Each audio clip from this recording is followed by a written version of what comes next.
Purposely. Your life, God's purpose. Listen at onpurposely.com. Are we driven by this burning desire to see people come to Jesus and experience the love of God through him?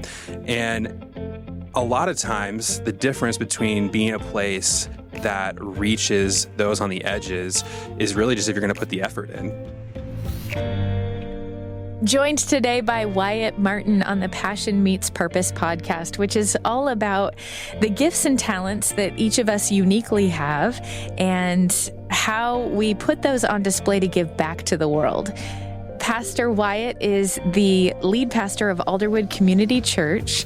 So let's talk a little bit about your childhood. I find it fascinating how a lot of us had these talents as children and didn't realize it, but now we're adults and it's like our parents can say, I saw that in you when you were 2. Tell me a little bit about toddler Wyatt. Yeah, well, I'm an only child, and I now get to speak a lot to adults, and I actually always connected with adults better than I connected with kids because my parents were late in life when they had me. They were in their 40s. And so my childhood, I was just hanging out with adults all the time. Didn't have siblings, but learned how to talk to people and have always liked talking to people. And so that was a big thing of just, I love people. I love getting to interact with people's stories. But the other part about me as a kid was I just had this passion to figure out how the world worked, how things worked. And sometimes it was physical objects. It was looking at a toy or looking at, the video game controller and just thinking, how does this thing actually do what it's doing? And we wanted to know how the parts interacted. And, I would ask my dad questions about all kinds of things all the time. And he's a very smart guy who would give me answers and give me enough to keep on going and researching. And so I loved that. And as that connected with my faith early, as I read the Bible, was never okay with simplistic answers that didn't actually satisfy my curiosity. I wanted to read a text and figure out, but why? Why does it say this? And how does this relate to this other passage that I just read? And if God is this way, then how can he also say this? And those kind of questions just really drove me. And I would say that's still going on today. I've been asking those questions my whole life, and I think I will till I'm dead because there's so much depth to go into in the scriptures. And that curiosity of really wanting to understand what's going on has been something that's driven me my whole life. So most people, when they're in high school or early college, is when they decide how they're going to turn that curiosity into a profession. So tell me a little bit about that part of your story. Yeah, I do not have the story you hear sometimes of pastors where, the heavens open up and the Lord spoke to me and said, you will be in ministry. I'm envious of those stories sometimes. I didn't know what I wanted to do for a long time. I grew up in the church and I went to private Christian school, actually a stone's throw from where we are right now. Had a great experience, but there's no perfect school. There's no perfect way of schooling. And as amazing as my time was, one of the things that was unique was it gave me an interesting perspective on the way that financial wealth interplays with our faith. And for me, what that meant was I grew up in a family that by any reasonable standard was very well off, but it didn't feel that way. It felt like I looked around at all these other families and they had it made. Their life was incredible. Beautiful homes. My 16-year-old friends at high school are driving Escalades and things like that. And they're Christians and they're walking with the Lord. And that just shaped my view of what I wanted my life to be. I wanted to make a lot of money and I was going to be generous with it. I was going to serve in church and give to the church, but I was also going to enjoy it a lot. And that was my vision of what I wanted my life to be coming out of high school. And so as I went to college, I didn't know exactly what I wanted to do, but I was limiting my options to things that made money. And so started with engineering, quickly decided that because of those people skills that I was so passionate about that I talked about earlier, engineering just didn't feel like the right fit to me. I didn't connect with people who are more driven by physical objects and then conversations. And so I just dropped that pretty quickly. Thought about being a lawyer for a while and started pursuing that. And I actually still think that sounds kind of fun. But it was probably 2 years into college and I was serving in our youth group every week and I loved it. I was a small group leader. There was a mentor there named Dave who had taken me under his wing. He was the youth pastor. He had given me opportunities to teach, and I was loving that and loving helping other people get to put some pieces together theologically and understand new truths about God. I just loved that so much. And as I was wrestling with my future, I remember being on a mission trip with the youth group that I was leading, and just having some extended time with the Lord to pray and to listen. And God just made it so clear to me some truths that I had just been intentionally denying in my own heart, which was that if you took money off the table, it was an obvious choice for me to go into ministry with my life. I mean, there's nothing else I enjoyed doing more. There was nothing else where I was seeing God work through my life more. And the only reason I wasn't going down that path is because it just didn't make enough money. And as soon as God kind of hit me in the face with that, thankfully, the Spirit was able to melt my heart a bit and just bring me to the realization that money is a terrible reason to deny the calling that God has put on your life. And so I changed my major right away. I was thankful that even though I was pursuing other tracks, I just had happened to choose a Christian university. I was at Seattle Pacific University, and they had an educational ministry track, and I switched my major. And I had a lot of fear about what this path meant for me, security-wise, financially. I was dating my now wife at the time, and we wanted to get married, and I didn't feel like we could do that if I didn't have a job and could put food on the table, and I didn't know how hard that was going to be to find in ministry, and yet as much fear as I had, God just provided beyond anything I could hope for. I mean, I had a full-time job before I even graduated at Alderwood, where I am now, and our family has never struggled to put food on the table, and so I just did not have enough faith in the Lord's provision at that time. It's been fun to see the way that God has surprised me in that. So grateful that I gave in and actually went down that path. And so you had that full-time job, you got married. Yes. And talk about the progression from there. Yeah, I mean, even, I said I didn't have that moment of clarity where God spoke to me. I mean, even when I decided to take this job at Alderwood, and I was the middle school director at that time, even then for me, it was just, I feel like God is calling me to this now, and I'm going to be faithful now, and we'll see what he does in the future. And not knowing what the path for that was going to be, but as I was at that job, God just continued to give me a heart for our church, for Alderwood Community Church, and opening up doors for more opportunities to lead in bigger ways. A few years later, I became the pastor over all the student ministries. I did that for 4 or 5 years, and then became one of our executive pastors and working with our adult small groups, and just continue to take the next step. But in that time, the current lead pastor, his name was Brad, and I were just talking about the long-term future. He had 6 or 7 years left in ministry there, and was starting to think about what might happen after he stepped away. And so he and I were having some very long-term talks about the idea that maybe one day I might follow him as the lead pastor at Alderwood. And so my wife and I were praying about that, and there were other opportunities at other churches that I could have taken, but we just really felt like God had us at Alderwood. And we didn't know that there's no guarantee that I was going to follow Brad at all, but we felt like for now we were going to see what the Lord did. And then God surprised us, because that 6 or 7 years of Brad's tenure at Alderwood became 6 months overnight, as he just decided he was ready to move on. And suddenly this very long-term thing became a right now thing. And I was 29 years old, and Alderwood is a fairly large church. And, it really was this time of asking, God, is this really what you're doing? Because I don't feel like I'm ready. I'm not sure that I should be doing this. But once again, it was a decision to say, Lord, do what you want to do. If this is the door you're opening, we love this church. I want to be the lead pastor here one day. I didn't think it was going to be now, but if this is it, we'll say yes. And so thankful for a really godly church that took its time praying this through. The elders went through a long process of discernment, and 7 months later, the congregation voted, and I became the lead pastor, and I've been doing that now for 18 months. And I hope I'm at Alderwood for my life, but I'm actually still in that spot of God has not given me the clear picture of the future, and I'm waiting for any open door he has, if he's going to tell me, but I'm very selfishly saying, I want to be at Alderwood, Lord, so keep me here and keep working. How did your time pastoring middle school students prep you for having an entire church?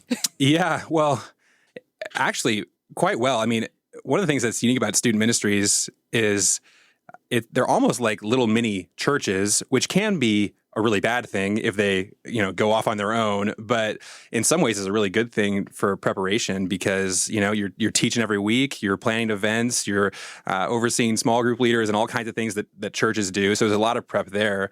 But I had a pretty unique story because I grew up at Alderwood. So I'm now the lead pastor of the church that I was at as a baby because my parents have been at Alderwood for 40 years and still are.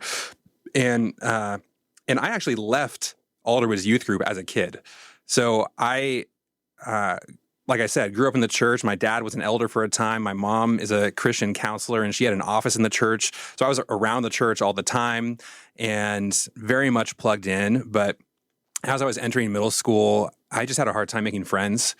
And mostly it was me. I was a little bit of an awkward kid. I was shy and had a hard time putting myself out there. And then, I'm at this large church with a large, very successful youth group that was so fun and high energy and crazy things going on all the time.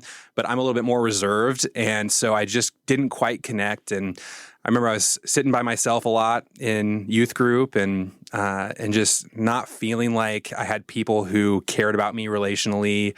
And this is, I don't think, any fault of the leaders or the pastor or anything like that, but for whatever reason, I just was having a hard time. And I remember one Sunday in particular, the youth pastor at the time was a great guy, a great pastor. But there was this one day where I was sitting in youth group in a chair by myself, feeling like I didn't have friends and I was feeling lonely.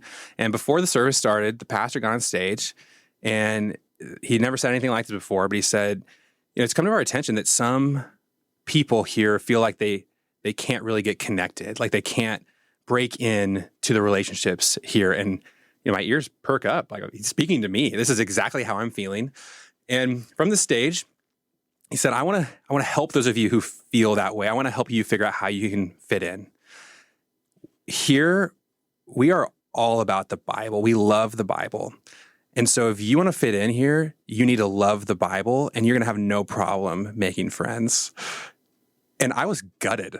I was like, I love the Bible. I was doing well in my faith at the time. Like I wasn't rebelling against God or hating church or whatever.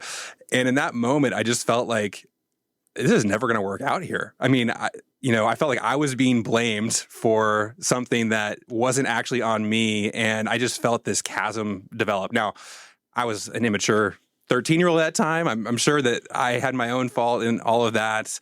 But that was kind of the beginning of the end for me at that youth group. And a friend invited me to a much smaller church. And that was just what I needed at the time. And went from a youth group of probably 150 kids to 30 and had some friends there already from school. And it was just what God used in my life at that time. That's been a big reminder for me now that I'm leading a large church again, that just because we're big doesn't mean we're the right thing for everybody. God uses all kinds of churches in all kinds of different seasons. And for me, I really needed that small youth group at that time. And that's the place where God gave me passion for ministry. And I was discipled and trained and got to teach and lead. And he prepared me. But what was so funny is the first role in ministry I had was leading the youth group that I had left as a kid. And so as I came in as the middle school pastor, I mean, that memory was what was driving me, was the memory of being the kid who stood on the wall and didn't feel like I knew anyone. And so as I started off and working with our volunteer leaders, my passion was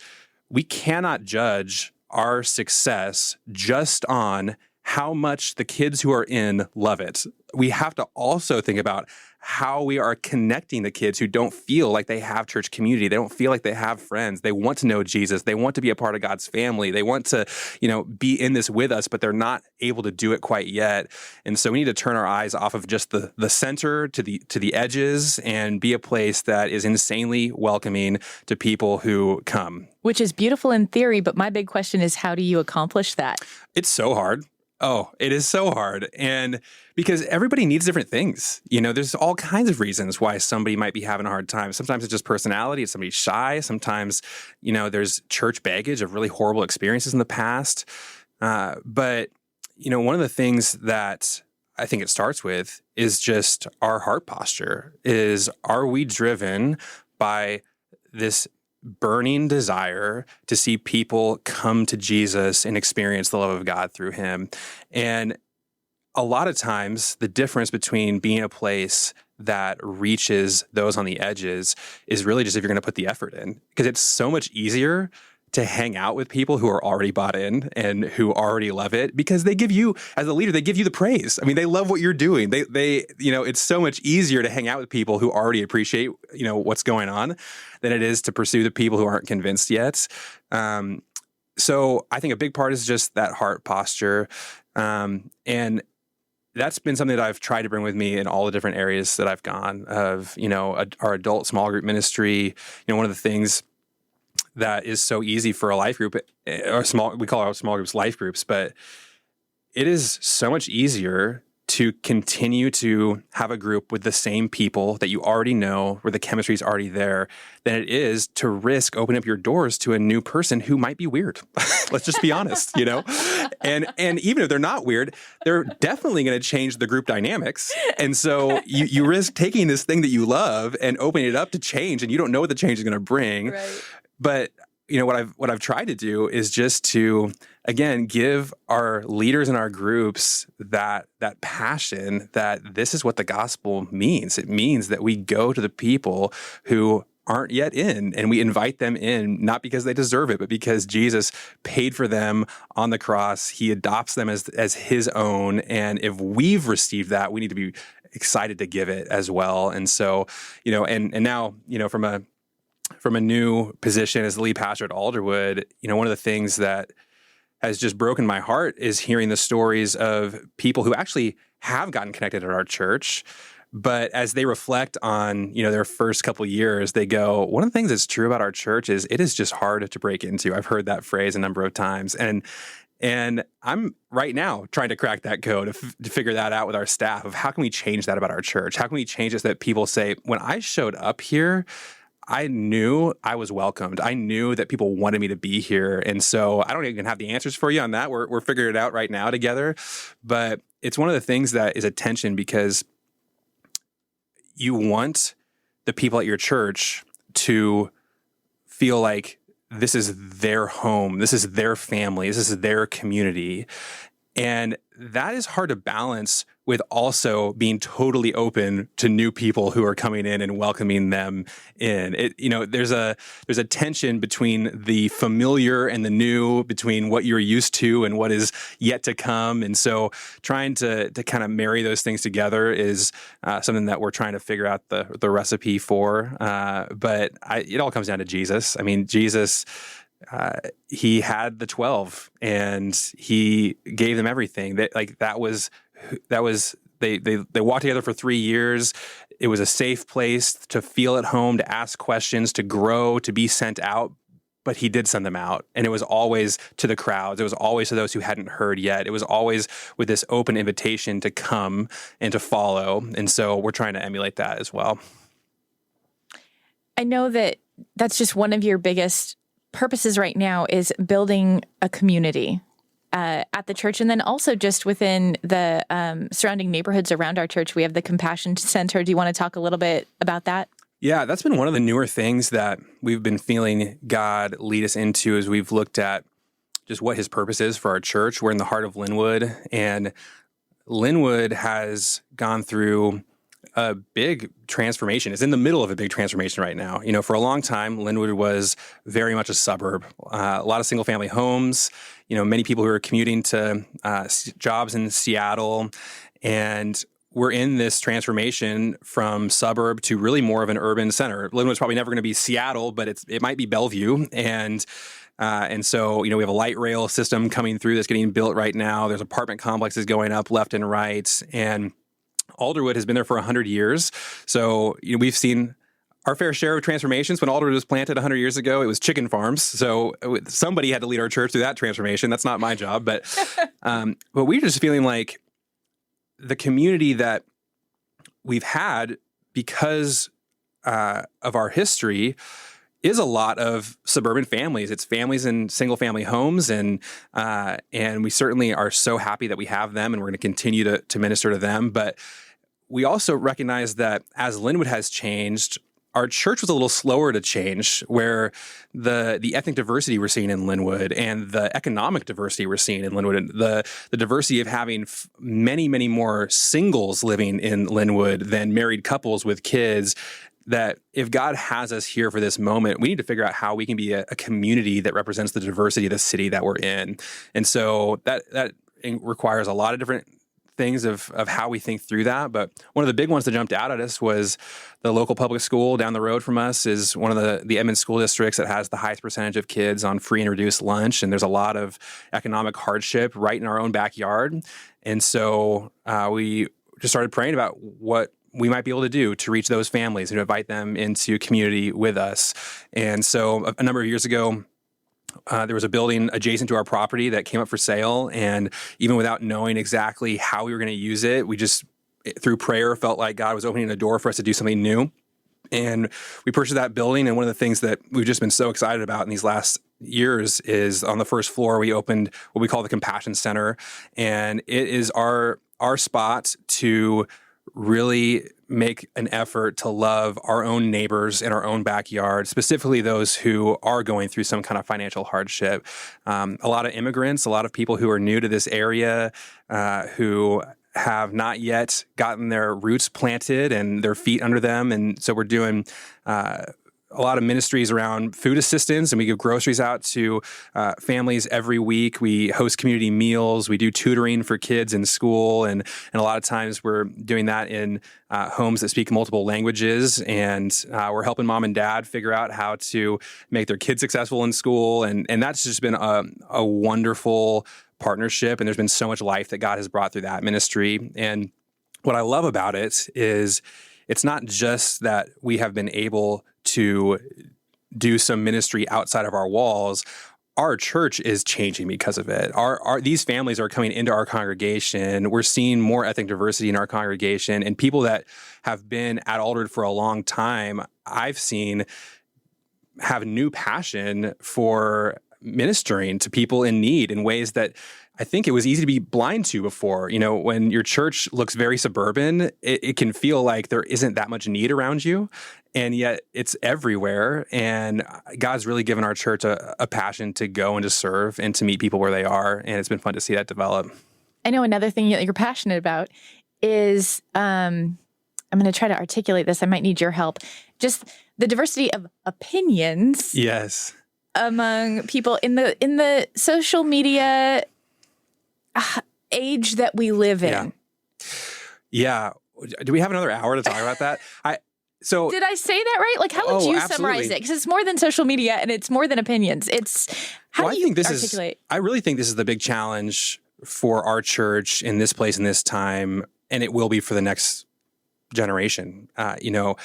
COVID sped up this thing that had already begun to happen, which was the siloing of people based on your political perspective in particular, but really your worldview. And the reason that that's happening is multifactorial. Part of it's because of the digital age we find ourselves in, where the points of view that you hear now and the people that you interact with, you can pick based on your preferences. So rather than having to just get to know your neighbors who live next to you and you can't choose what perspective they have, now you can go to the right news website or watch the right channel on TV, get into the right Facebook messaging group, or, you name it, so that you get into this echo chamber where the only people you interact with are the people that you already agree with. And I think the church can't be that. If the church is going to have its identity be based on the fact that we have been saved by grace through faith, we belong to Jesus, then we can't only hang out with people who look like us and think like us and have the same history as we do, because that's not what the kingdom of God is. When we are worshiping Jesus together in eternity, we are going to be with all nations, with all political perspectives, with, all socioeconomic backgrounds. Like, that's what the kingdom of God is. And our job is to be an outpost of that right here. And we can't represent the gospel well if our church is the Republican church or the Democratic church or the, you name it, whatever. But it's so hard because people don't have the the history and the skills to play nice in the sandbox anymore, because we don't have to very often. And so it is really hard for people to break bread and be in life group together and worship side by side with somebody who voted differently than they did in the last election. And yet I think it's so important that we don't give that up. And it sounds like you have hope. Oh, absolutely. Absolutely. I do not celebrate the fact that it appears that our society is drifting away from biblical values in some things right now, that we're seeing declining numbers of people who identify as Christians or identify as people who attend church. So I'm not celebrating that, but there is some good in it as well. There's a time for God to do a new thing. And, like I said, we're called to be a light. Light shines brightest in the darkness, and some of the best movements of the church in church history have been in some of the worst contexts as far as the political government that they're in. I mean, think about even just in recent church history where the church in China has exploded. In China, we're seeing some of the fastest growth of the Christian church in the world, and it's in a context where in many ways, Christianity is outlawed, where these churches are in homes that they're hiding things from the government. I mean, just because America may be declining in some ways spiritually does not mean that the church is. And so I think there's all kinds of hope for what God's going to do. You shared a beautiful illustration at your Christmas Eve candlelight service. It was a story. Was it from World War II? World War I. 1914. And would you share, just as we close our time together, an abbreviated version of that story? Because I feel like it sums up what we've been talking about. Yeah, absolutely. Yeah, World War I was interesting because we know it as World War I as this big conflict, but when it began, people didn't know that it was going to be that. And so for many of the troops that were going off to war, they actually expected that it would be a few months long, that they would be home. The war started in the summer. Many of those young men thought they'd be home by Christmas. And yet by Christmas, it was very clear that that wasn't the case. We now call what was going on there trench warfare, where both sides had dug in, and in these winter months, they were living in these terrible conditions. These trenches were filling up with water. There wasn't good sanitation.